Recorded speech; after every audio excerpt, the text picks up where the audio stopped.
2, 3, raconte!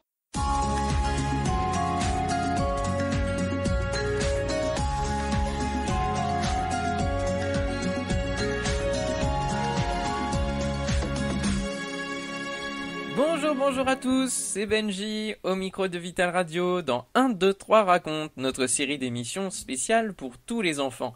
Aujourd'hui, c'est notre 8e émission en compagnie de Franck qui nous raconte les histoires.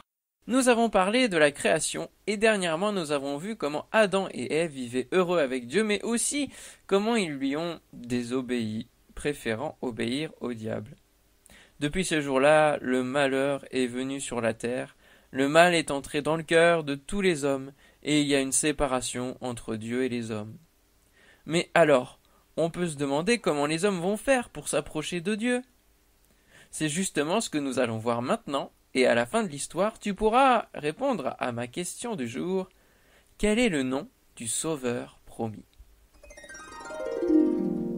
1, 2, 3, raconte! Adam et Ève vivaient heureux dans le paradis. Ils étaient en parfaite santé. Ils ne connaissaient ni la peur ni le mal. Dieu venait chaque soir parler avec eux. Un jour, ils ont fait un choix terrible. Au lieu de continuer d'obéir à Dieu, ils ont décidé d'écouter le diable. Ils ont été punis. Dieu les a chassés loin du paradis. Le mal était entré dans leur cœur et dans le monde entier, apportant toutes sortes de souffrances et de larmes que tu peux imaginer. Leur vie n'a plus été la même. Ils étaient maintenant seuls, séparés de leur Dieu.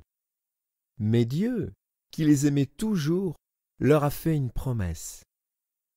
Sais-tu quelle était cette promesse? Il leur a promis qu'il enverrait quelqu'un pour sauver les hommes de cette situation. Un sauveur si puissant qu'il sera vainqueur sur le diable. C'est une bonne nouvelle. Mais il faudra attendre des siècles avant que la promesse se réalise. Alors, comment les hommes vont-ils faire pour s'approcher de Dieu, pour être pardonnés de leur désobéissance, de leurs fautes? As-tu une petite idée?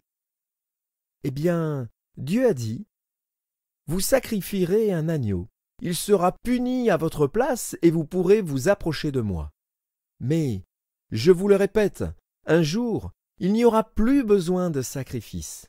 Je vous enverrai le Sauveur que j'ai promis. » Pendant des années, Dieu a préparé la venue de ce Sauveur. Il a choisi Abraham, un homme dont tu as déjà entendu parler. Ses descendants sont devenus le peuple d'Israël. C'est parmi ce peuple que Dieu va envoyer le Sauveur. Plus tard, il a donné à Moïse les 10 commandements. Mais pourquoi les 10 commandements?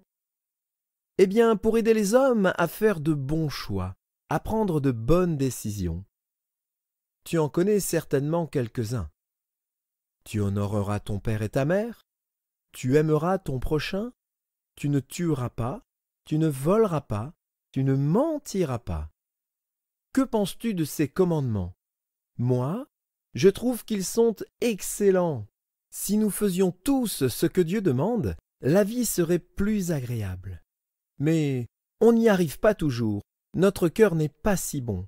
C'est pourquoi Dieu disait aussi, « Quand le Sauveur viendra, il changera votre cœur, vos pensées. » Mais comment les gens allaient-ils reconnaître ce Sauveur?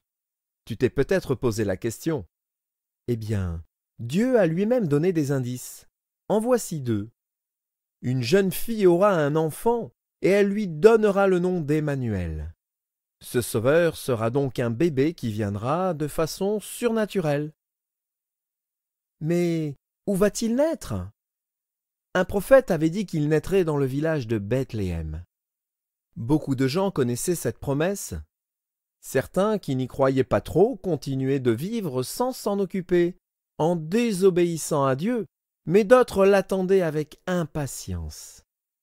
Ils se réjouissaient, ils disaient « Enfin, Dieu pourra pardonner nos désobéissances, nous recevoir dans sa présence. » Ils priaient et faisaient tout pour lui être agréable.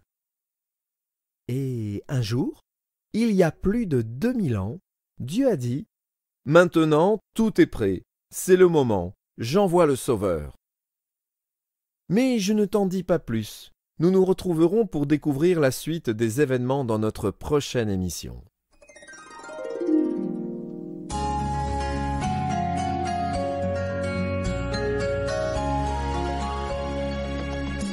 Un, 2, 3, 4, et toi, et moi. Nous avons la chance de vivre après la venue de ce Sauveur. Plus besoin de l'attendre, il est arrivé. Mais est-ce que tu le connais? Au fur et à mesure de nos émissions, tu vas découvrir combien il est merveilleux. Moi, je le connais depuis longtemps, et pourtant, j'ai encore envie de le connaître mieux. Plus on le connaît, et plus on l'aime. Et la réponse à la question de Benji, quel est le nom du Sauveur promis? Oui, il s'agit de Jésus.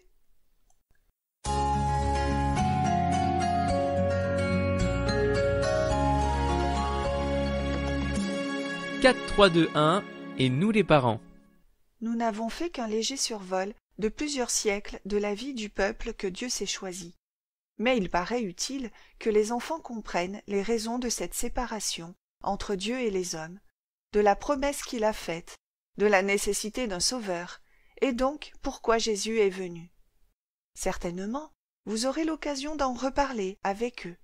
Petit à petit, leur connaissance va se préciser. En découvrant ce Sauveur, ils découvriront aussi qui est Dieu.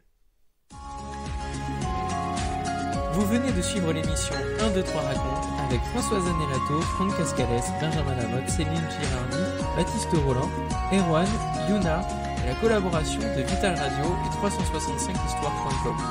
Si vous avez aimé cette émission, n'hésitez pas à la partager autour de vous. À bientôt!